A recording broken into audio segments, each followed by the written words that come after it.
ఇంకా వేరే రకం సామాజిక వర్గాల్లో కూడా కోట్లు ఉన్న వాళ్ళు ఉన్నారు. కానీ ఒక సామాన్యుడికి నాకు, ఎందుకంటే పార్టీ పెట్టిన కానీ కష్టపడుతూ వచ్చాం. తర్వాత మన ఇక్కడ మన కష్టం చూసిన నాకు జెడ్పీటీసీ కూడా ఇచ్చారు. ఆ పదవి ఇచ్చినప్పుడు ఈ మండలంలో నేను ఇంటింటికి ఆ రోజున కూడా వెళ్ళి ఓటు అడిగితే నాకు 16,000 ఓట్లు మెజార్టీ ఇచ్చింది ఈ మండలం. మైలవరం అంటే ఎన్ని వేలు వచ్చినాయండి సుమారు? 38,000 16,000 ఓట్లు మెజార్టీ వచ్చింది. అంటే వన్ సైడ్. ఇంకా ఆ తర్వాత కూడా మనం పార్టీ సేవలోనే ఉన్నాం, కానీ ఇంకా ఏదో రకంగా ఎక్కడ కొనలేము.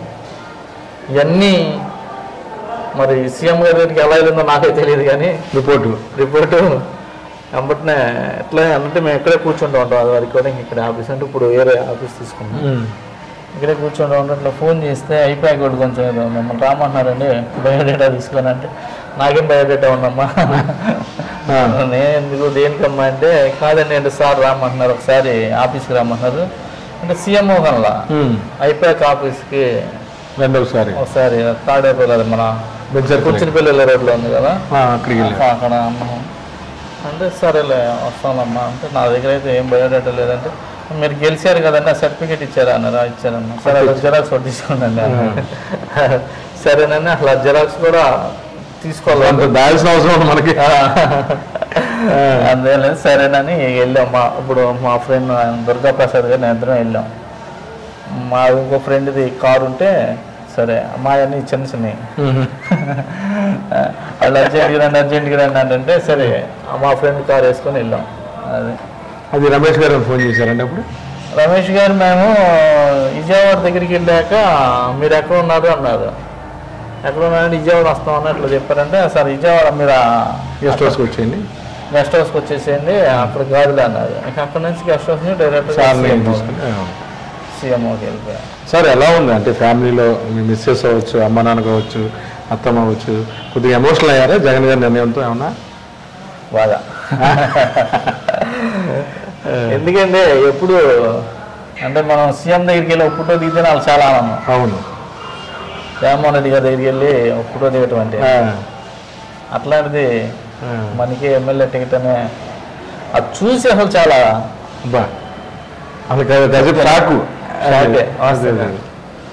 టీవీలో చూసిన కాడి నుంచి నాకు నా ఫ్రెండ్స్ కానీ నా బంధువులు కానీ. ఎందుకని మీకు చాలా మంది ఫోన్ చేశాను, తిరుపతిలో వాళ్ళు మా మనిషి అన్నట్టు అలా ఎందుకని హోల్డ్ చేసుకున్నారు? ఎప్పుడు జనాల మధ్యలో ఉంటారంట మీరు. అవును, పల్సర్ బైక్ ఏదో ఉంటుందంట, అది వేసుకుని తిరుగుతూ ఉంటారంట. అంతే అంతేనా? ఇంకా 24 hours 24 గంటలు ఎవరు ఫోన్ చేసినా వెళ్తా, అందుబాటులో ఉంటా. మీరే మాట్లాడతారు? నేనే మాట్లాడతా. చేయగలంది అయితే అది అయ్యిద్దని చేస్తా. ఎక్కడికి మళ్ళీ ఏదో తప్పుడు రకంగా ఏదో రకంగా ఎవరన్నా చెప్పినా కానీ అప్పుడు చేయనని చెప్పేస్తాను ముంగలే.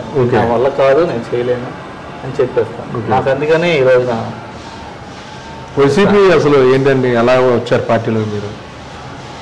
అంటే ఫస్ట్ నుంచి మాది కాంగ్రెస్ కుటుంబమే. ఓకే. మా నాన్నగారు నేను వ్యవసాయం చేస్తూ ఉన్నాను. నాకు ఇద్దరు తమ్ముళ్ళు వాళ్ళు చదువుకుంటూ ఉండేవాళ్ళు. ఓకే. ఏం చేస్తారు తమ్ముళ్ళు?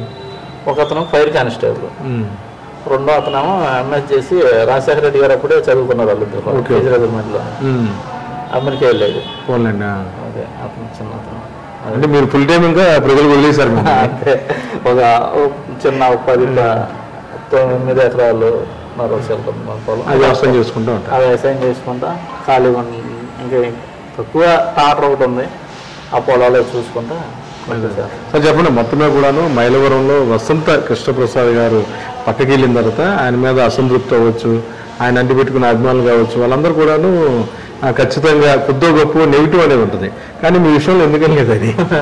అంటే మేమేమో అప్పుడు ఆయన ఎప్పుడు కూడా వ్యతిరేకించలేదు, ఆయన ఇబ్బంది పెట్టింది లేదు, లేకపోతే ఆయన బాగా గౌరవించాం. మొన్నటి వరకు కూడా ఎవరన్నా టీడీపీలో వెళితే వాళ్ళు అంటూ ఉండేవాళ్ళు మాకు ఇష్టం లేదు, మాకు ఆయన కృష్ణప్రసాద్ గారే అంతే, మాకు ఆయన పోటీ, మీ పక్క ఎవరు వచ్చినా ఎదుర్కొన్నా మేము సిద్ధమే అంటే జరిగేది డిబేట్ అది చెప్తూ వచ్చేవాళ్ళం. కానీ సడన్గా వచ్చేప్పటికి మేము అందరం కష్టాన్ని అయిపోయాం. అదే అంటే ఇప్పుడు ఏ విధంగా ప్లాన్ చేసుకున్నారు, ఎలా కలుస్తున్నారు, నియోజకవర్గంలో ఏ విధంగా వెళ్తున్నారు? ఇప్పుడు అయితే నేను మొత్తం కాన్స్టెన్సీ ఇది మొత్తం తిరగటం ఇంకా జీకొండూరు మండలం కొన్ని గ్రామాలు ఆగినాయి ఈరోజు నడుపుతాను అది. ఇంకా ఇది అయిపోయినప్పటినే ఆత్మీయ అంటే మనలవిడిగా పెడుతున్నాను. మనలవిడిగా కార్యకర్తలు మీటింగ్ పెట్టుకుంటున్నాను. ఈ కార్యకర్తల మీటింగ్ అయిపోగానే రేపు వచ్చే వారం నెక్స్ట్ వారం నుంచి రెడ్డిగూడెం మండలం నుంచి డోర్ టు డోర్ తిరుగుతారు. అంటే మైలవరంలో వైసీపీ వల్ల ఎంత లబ్ధి చేకూరిందండి ఆర్థికంగా ప్రజలకు? సుమారు మా మండలానికి 100 కోట్లు 200 కోట్లు అలాగా అలా వచ్చేసి రకరకాలుగా వచ్చింది, చాలా రకాలుగా.